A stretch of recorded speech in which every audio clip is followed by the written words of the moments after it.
First of all, I would call myself a post-COVID principal. As a post-colonial scholar, post does not mean ending or a given reality is over. Instead, post points to a kind of residue of an experience. In other words, my approach for the job over the next 5 years will not be simply to get us back to a pre-COVID normal, but to acknowledge and even embrace the pandemic's impact. There are a few things I want us to focus on in two interrelated ways. Emmanuel needs to renew the relevance of intentional physical gathering because students, staff, and faculty made an effort to be together in person. This gathering is precious and must be dealt with care. And at the same time, we must cultivate and maximize virtual gathering and distance learning opportunities. As post-COVID principal, I would encourage all of us to be ambidextrous, developing equal facility and appreciation for on-site and online learning, community building, and formation. Secondly, all of us are tired, to some extent traumatized by the pandemic. I would like us to practice care as a spiritual discipline and a daily life routine. Care for oneself and for one another by drawing from the wisdom in creation and paying attention to our bodies. Indigenous elders tell us that the land teaches. I would like us to connect care with the land and creation as a way of healing, rest, and rejuvenation. I don't think we have been survived this pandemic if I did not lean on creation, watching plants grow at home, resting under the trees on the city street, sitting and praying beside the water, and noting various animals that accompanied me and my family. I want each member of our Emmanuel College to lean and learn to do on a better self-care by recognizing your creativity, curiosity, consciousness, and contemplation while being in touch with the land.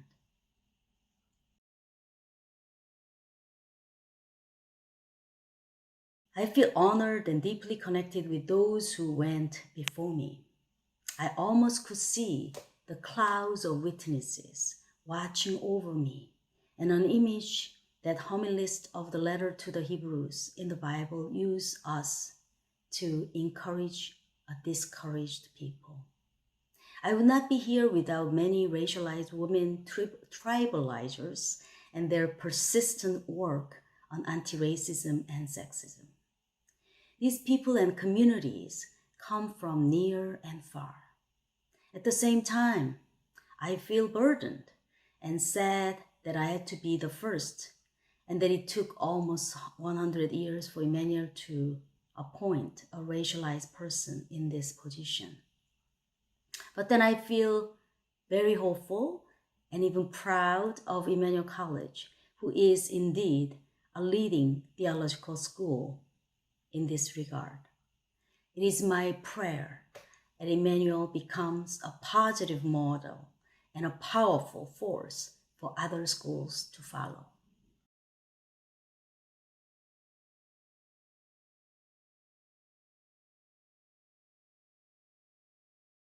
In answer to that question, let me share my course offering as an example. My anti-racist preaching and community engagement course as an upper-level basic degree and graduate degree course, also as a decoloniality and power designated elective course. While most students were Christians, I had a few Buddhist students, and it was one of the most important highlights of that class for me to learn from them and see how our students were mutually challenged and deeply enriched by the differences. This course is also developed as a team-taught course with a faculty member, Dr. Lynn Caldwell, from St. Andrew's College in the Saskatoon Theological Union. Thanks to this cross-course offering, The course drew students from the Center for Christian Studies, UCC Anglican Diaconal Theological School, and the Lutheran Theological Seminary in Saskatoon and from other Western provinces. I would like to see more of these cross-collaborative teaching and learning opportunities with other United Church and other denominational schools whose mission is to equip students to serve and lead the church and the world. Regarding enhancing our multi-religious approach to theological education, I would like to underscore the importance of having the multi-religious cohort course that all entering basic degree students must take.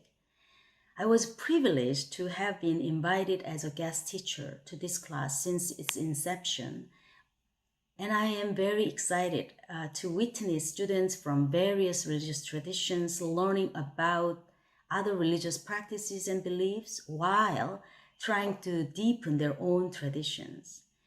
Building upon this course, I would love to move our school more deeply into its commitment to become an inter-religious rather than simply a multi-religious institution. To step up toward inter-religious theological education requires some consolidations between different degrees and different course offerings. For example, most MDiv students are Christian and many MPS students are not Christian. I want to support the vice principal and program directors to consolidate, opportunity to explore few required courses between these degrees so that they can become pedagogically interreligious and much more engaging. This interreligious pedagogical initiative applies to professional doctorate and other graduate programs as a number of non-Christians pursuing graduate studies are increasing. In addition, I would work with admission officer and recruitment coordinator to promote attracting other students who might be identify themselves as spiritually and denominationally fluid and religiously hybrid. The population of people who are in that category are growing, and these folks are changing the religious landscape for today and tomorrow. I think Emmanuel, with our interreligious sensitivity, is in the best position to welcome them. And there is a robust enrollment opportunity here.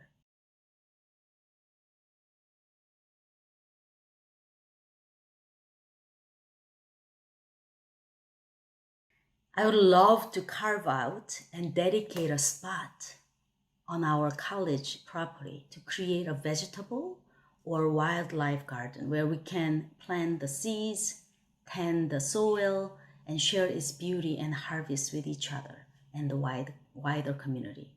This garden could be a place for self-care, rest, and meditation.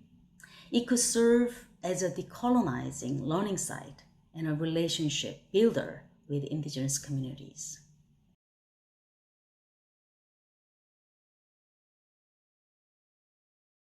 I mentioned about the non-human creation saving me from the COVID fatigue earlier. I have to add Korean dramas as the equally important lifesaver for me.